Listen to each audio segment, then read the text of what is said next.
Bro எங்கே bro இருக்கீங்க? கொஞ்சம் சீக்கிரம் வாங்க. அந்த பக்கத்தில் வந்துட்டோம் ப்ரோ, 2 நிமிஷத்தில் வந்துடுவோம் ப்ரோ.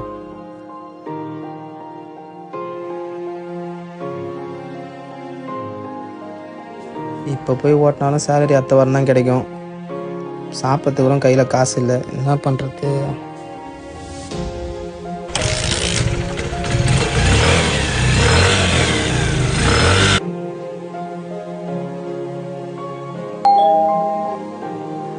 ஏன் ப்ரோ இவ்வளோ லேட்டு? இல்லை ப்ரோ, கொஞ்சம் டிராஃபிக்காக இருந்துச்சு, அதான் ப்ரோ லேட் ஆகிடுச்சு.